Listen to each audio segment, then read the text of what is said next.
Welcome to Electric Perspectives, a podcast that explores the innovations and policies shaping the electric power industry and how America's electric companies are delivering the resilient clean energy we need to strengthen America's energy security and power our daily lives. This show is brought to you by EEI, the Edison Electric Institute, which represents all U.S. investor-owned electric companies. I'm your host, Brian Reel. EEI 2025, hosted earlier this summer in New Orleans, explored how electric companies are meeting the growing demand for electricity, spurred in part by AI and data centers and more. This is part 4 of our EEI 2025 Highlights series, and today you'll hear from experts who participated in sessions about demand growth, disaster recovery, and the intersection of energy and AI. Let's get started.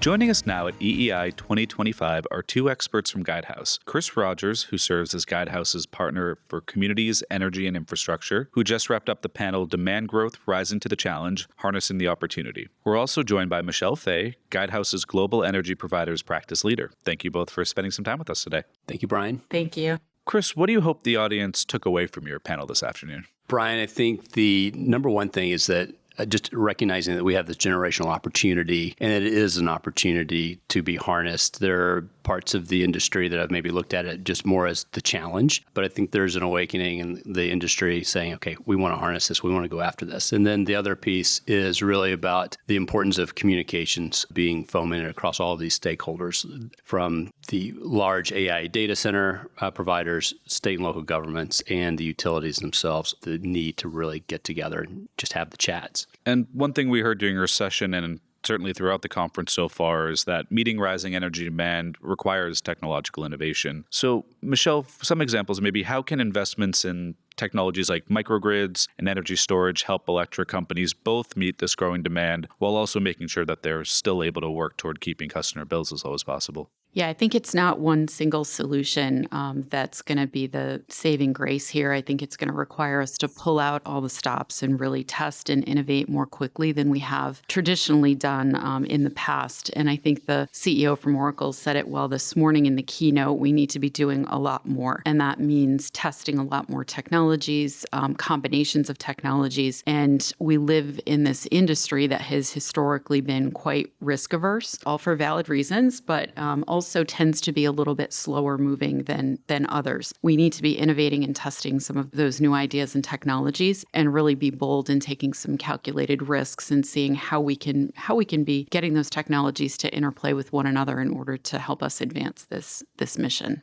And there's a big focus, of course, on building new infrastructure, but there's also a lot of exciting work underway getting more out of existing infrastructure. So what have you seen, and what are some of the promising technologies on the grid-enhancing technologies front end for folks who may not have heard that phrase before? Obviously, there's AI. That's the obvious one that I think everyone is talking about, but I think there are some other technologies that we can really be looking to leverage as we really build out this infrastructure and try to find ways to optimize it. So a couple of examples that our Guidehouse research team has done some research on is dynamic line rating, topology optimization, power flow control devices. But one of the ones that we happen to be most excited about is some of the advanced forecasting and analytics that we're seeing that really allow you to provide more real-time predictive congestion points, for example, and optimizing dispatch and grid operations. So those are some of the ones that we're excited about. I also think that we can be continuing to leverage energy storage and demand response to help manage and smooth the load that we're seeing as it comes onto the system.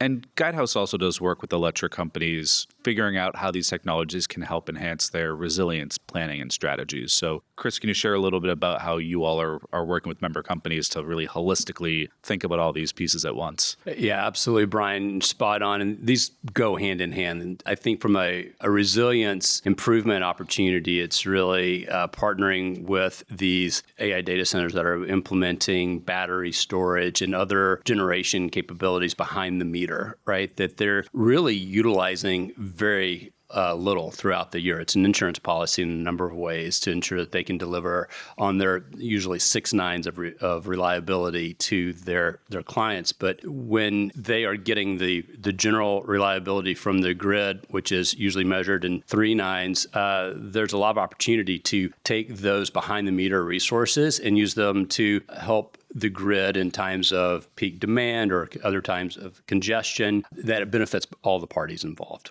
Michelle, do you see electric companies working with you all are partnering more and more with customers? Because it seems like there needs to be some coordination to really pursue the opportunities that Chris just outlined. Yeah, absolutely. I think they need to be working particularly with their large commercial and industrial customers to figure out how to manage some of that load in a way that they probably haven't had to have been as coordinated in the past. A part of that, we're seeing a lot of work done doing what I would call more integrated system planning. So it's figuring out where you have the right mix of resources and how you can optimize that mix of resources, and then optimizing your planning across generation, transmission, and distribution, and also working at a regional level across regions to see how you can be doing that planning and coordination, not just within your own service territory for a utility, for example, but across regions and with other utilities that you happen to intersect with.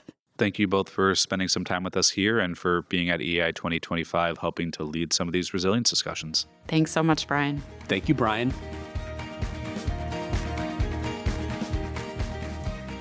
We are here with Charlie Sanchez, President of Infrastructure Advisory at Black & Veatch. He just wrapped up his panel, The Missing Link in Disaster Recovery, Building Mission-Critical Networks. Charlie, thanks for joining us today. And what was the biggest takeaway from your panel? My biggest takeaway from the panel was that there's an important change going on in the industry that requires people to step up their advanced communication strategies, and wireless networks are going to have to embrace the benefits that come from private LTE and 5G and fiber optics. So really the takeaway for me was that this is almost compulsory.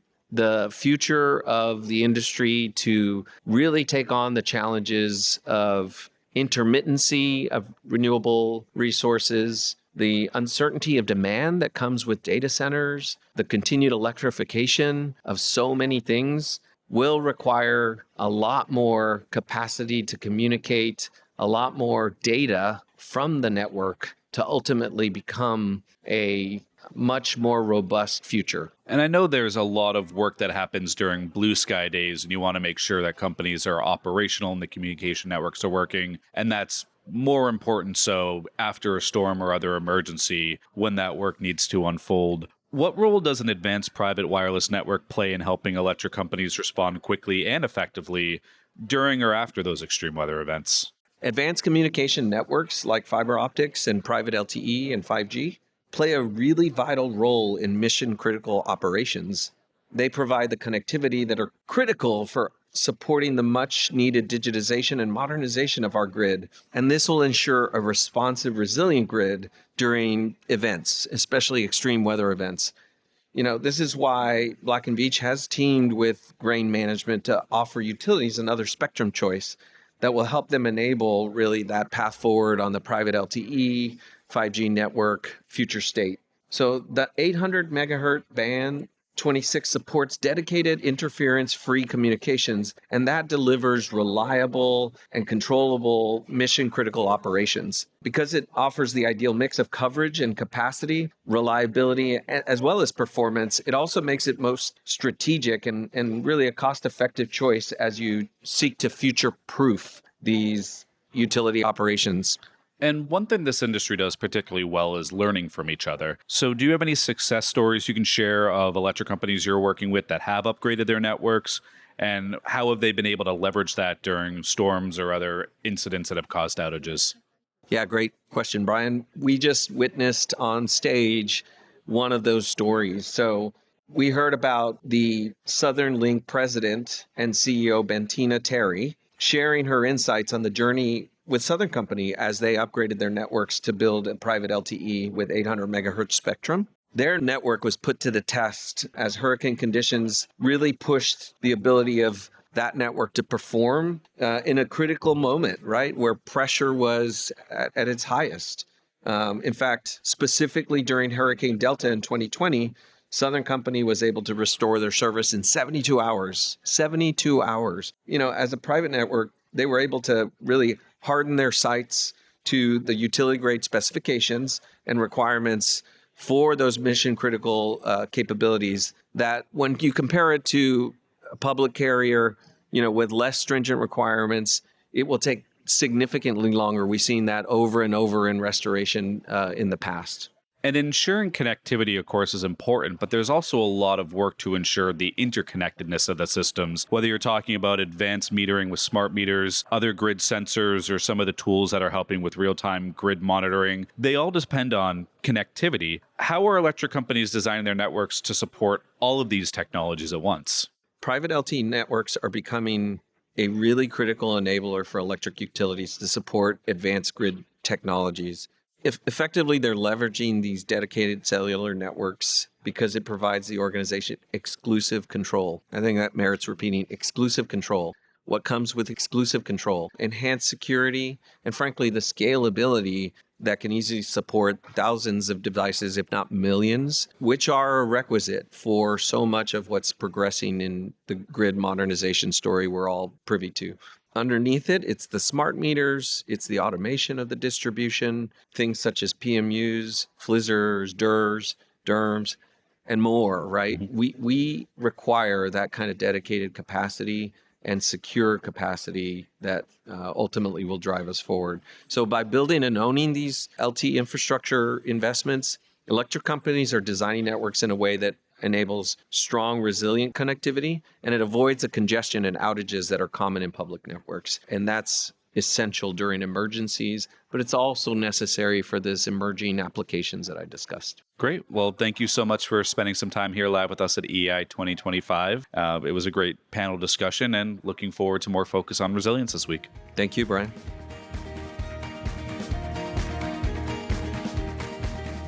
At EEI 2025, meeting demand growth spurred by AI and data centers was front and center. Today I'm speaking with Energy Impact Partners founder and managing partner Hans Kobler to reflect on this year's conference and the focus on growing demand for electricity. Hans, thanks for joining us. Pleasure to be here.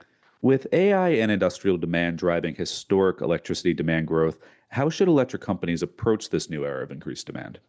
Yeah, how should they deal with AI and this incredible load growth after 20 years of flat demand? When we started ERP a decade ago, the trajectory looked very different. It was flat. In Europe, it was even coming down, where now we see incredible growth on the electron demand side, and of course, as a result of the CapEx side. So a lot of excitement here, but it's also a challenge that we have to balance providing that electricity today, quickly, soon, reliably, and affordably. And that affordable part is the hard part to balance. So I think at least our more than 20 utility partners, they think more creatively than they had to in the past and look for new solutions that allow us to solve that question. And energy security also always is top of mind, and it's a key part of national security. How does that reshape electric company priorities and EIP's priorities?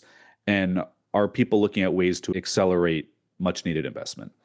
Well, I think it goes in the kind of the same mold. It's that triangle between affordable and reliable. And reliable means secure in one way or another. So our supply chain, as we now find out in much, is really under pressure. It's a global supply chain, so the tariffs play a role. And I think it just means we need more redundancy, and we need to be more thoughtful and more diversified and across the supply chain. Our friends at GE, they're doing really well with the gas turbines, but they're sold out for quite some time. Nuclear takes a fair amount of time to put to work. So, we have to get more creative. The utility industry has to get more creative. Can we provide flexibility? Can we provide redundancy at the customer side? VPPs, storage technologies.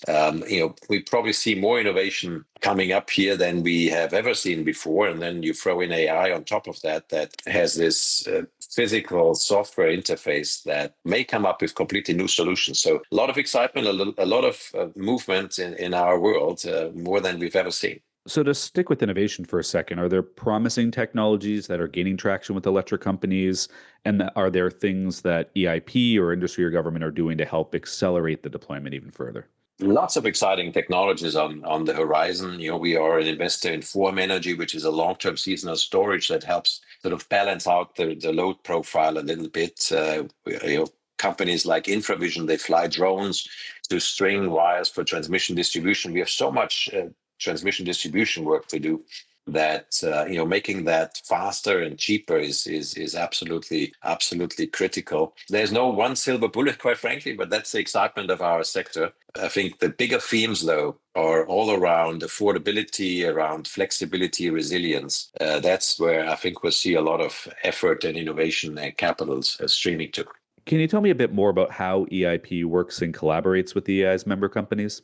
We really have an edge. We think of us as EIP as really by utilities for utilities. When we started 10 years ago, we sat around, around the table with Southern, Excel, and National Grid, and thought about how can we work this industry that is so fascinating, so innovative, but yet so difficult because the standards on reliability and affordability are so high. And we sort of drifted into a model of collaboration where basically our team of nearly 100 people with 25 researchers and innovators works with dozens and dozens of our partners, experts, and methodically deep dives into the key themes that are relevant to our partners today. And we interview them, we ask them in those areas, what are your pain points? What are you looking at? Which companies do you like? Which don't you like? What would make a difference? And then we bring the short list of those novel solutions in a room with our partners, and we look at them together. We call it our utility shark tanks in a way. So we turn our partners' experts into Mark Cubans, but except they, instead of $100,000 checks, we write checks in the $5, $10, $15 million range to those early stage startups. And then more importantly, after we invest, we help make the connections between our portfolio companies and our utility partners to make it easier for them to work together. And we've been really, really successful with that. And I think we just crossed $3 billion in revenue that we brought to our portfolio companies and 900 contracts of innovative new ideas that we brought to our utility partners, right? So in a way, we think of us for our partners as a maybe more tech-oriented consultant than a Bain or McKinsey that shows them what's possible, but also an innovation marketplace where we try to connect the innovator and the innovative technology with the incumbents. And we do that, making them money along the way to take an operating expense of the balance sheet. And that collaboration is really fascinating. And our partners, they bring us, they often bring us ideas of companies we definitely should look at. Form was sourced by Southern Company. We got referrals all the way to Australia to find Infravision here to work with. So it's a wonderful collaboration that helps advance innovation. And the people that participate, I think we're all better off along the way on that journey. Thank you, Hans, for spending a few minutes with us today and for the exciting work that you and your team are doing with the EI's member companies. It's always exciting to see, and we appreciate you and your team's leadership in helping make EEI 2025 such a success. Thanks for having me, and always a pleasure being here. That's our show for today. Thank you for listening, and be sure to subscribe on Apple Podcasts, Spotify, Podbean, or wherever you get your podcasts. To learn more about EEI's members and the electric power industry, visit our website at electricperspectives.com.